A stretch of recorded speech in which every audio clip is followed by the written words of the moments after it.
출석해서 의견을 밝힐 예정입니다.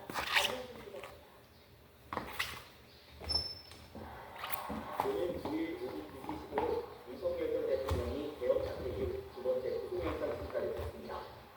지난 3월 법원의 구속 취소 결정으로 수용한 지 석 달 만입니다. 현직 대통령으로는 처음으로 구속영장이 진행됐던 지난 10월 윤 전 대통령은 영장심사에서 40분 넘게 발언했는데 이번에도 윤 전 대통령 측은 법원에 출석해 직접 소명하겠다는 뜻을 밝혔습니다. 대통령께서는 사실관계나 증거관계, 법리 문제에 대해서 성실하게 설명하고 답변을 윤 전 대통령은 개업을 선포하던 국무회의에서 국정 국무위원만 조직해 다른 위원들의 권한 행사를 방해하고 법적 타자를 보완하려고 개업 선포문을 작성했다가 폐기한 혐의도 받습니다. 경호처의 체포영장을 고지하라고 지시한 혐의도 구속영장에 포함됐습니다. 법원이 영장을 발부하면 윤 전 대통령은 약 120일 만에 다시 구속돼 수사를 받게 됩니다. 윤 전 대통령의 구속 여부는 이르면 오는 9일 밤이나 다음날 새벽에 결정될 전망입니다. YTN 안근준입니다. 윤 전 대통령이 지난 1월 자신의 체포를 막기 위해 경호처에 총기를 투여한 상태로 순찰하라고 지시한 정황을 내란 특검팀이 확보했습니다. 특검팀은 이 같은 내용을 윤 전 대통령의 구속영장에도 적시했습니다.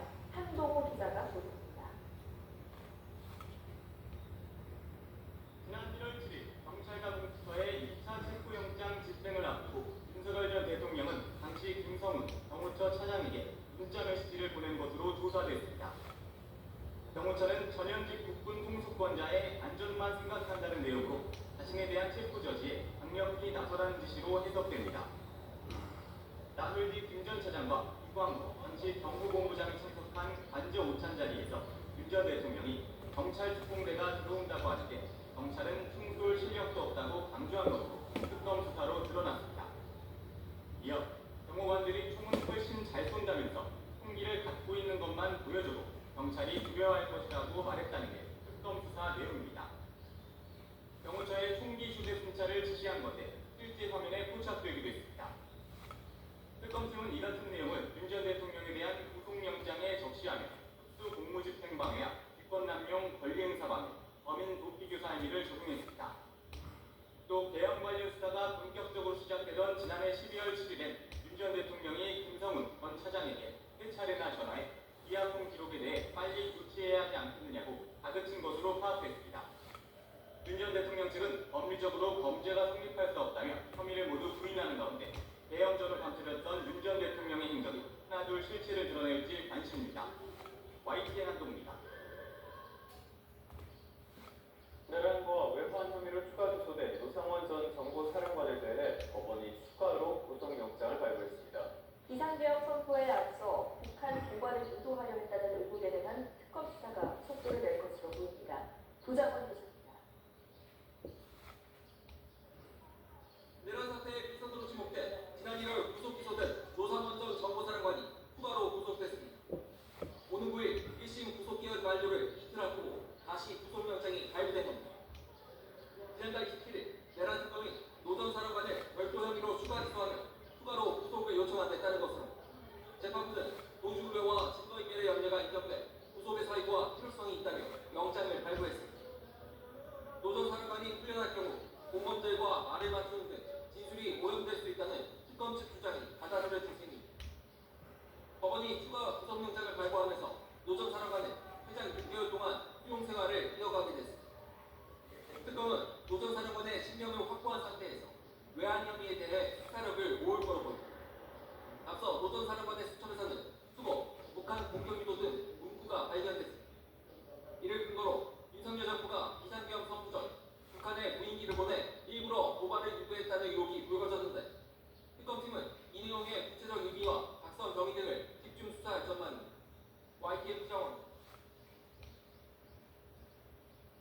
최상병 특검팀이 이른바 VIP 경로설의 핵심 인물로 꼽히는 김계환 전 해병대 사령관을 소환 조사했습니다. 김 전 사령관은 윤석열 전 대통령 등 윗선의 내각이 작용하도록 관여한 것으로 의심받고 있는 만큼 피해자로 조사가 진행됐습니다. 김주영 기자입니다. 양국립은 최경환 전 해병대 사령관이 서울 서초동의 특검 사무실 건물로 들어갑니다. 입장을 묻는 기자들의 질문에는 굳게 입을 다물었습니다. 이준석 전 장관한테는 실력으로 유착보류 지시 받으셨습니다. 얼마 전 전역한 김 전 사령관은 지난 2023년 최상병 순직 사건이 벌어졌을 시기 사령관으로 재직했는데 이른바 VIP 경로서를 전달한 인물로 꼽힙니다. 당시 해병대 수사단에서 임성근 전 해병대 1사단장에게 최상병 사건의 법적 책임을 물으려 하자 윤석열 전 대통령이 격려했다는 의혹입니다. 이에 이종섭 전 국방부 장관이 경찰로 사건을 이첩하지 못하게 막았고 김 전 사령관은 경로 사실을 부하들에게 전달했다는 내용입니다.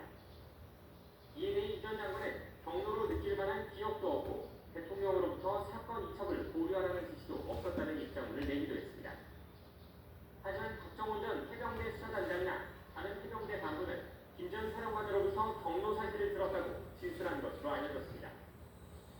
또 김 전 사령관이 사건 이첩을 전후해 이 전 장관이나 임기훈 전 대통령실 국방비서관과 통화했던 기록도 공개됐습니다. 이에 특검은 김 전 사령관에게 직권남용 권리행사 방해 혐의가 있다고 의심하고 피의자 신분으로 조사를 진행했습니다. 특히 대통령실과 이종섭 전 장관으로부터 어떤 지시를 받았는지를 중점적으로 조사한 것으로 전해졌습니다. 이와 함께 특검은 진술을 거부하고 있는 임성근 전 사단장 사건의 업무상 과실치사 혐의, 금융로비 의혹 등에 대해서도 김 전 사령관을 상대로 조사를 벌였습니다.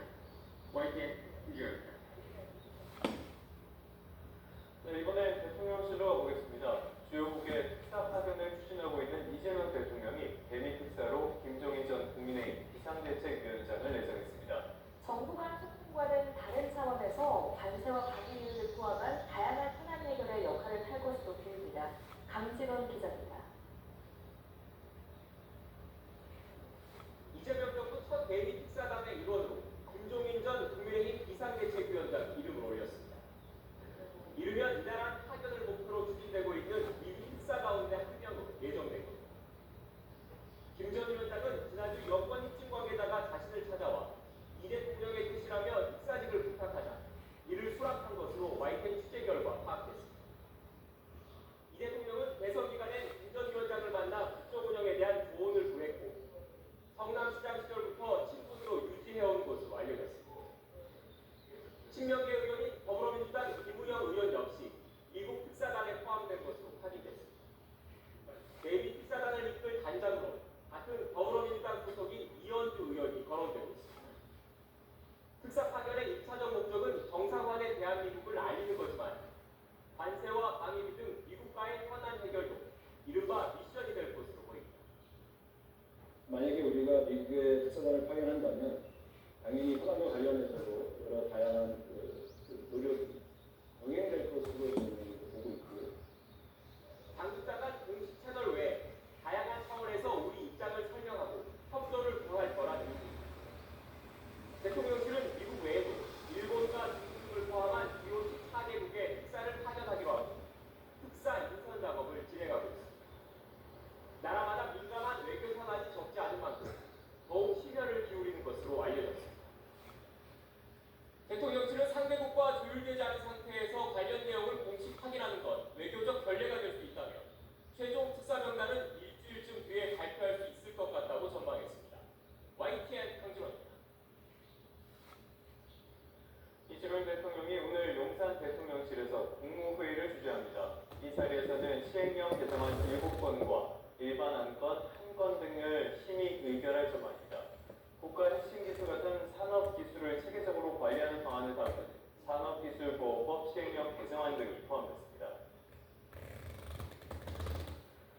이재명 대통령이 김인석 신임 국무총리에게 의대 생과 전공의 복귀 문제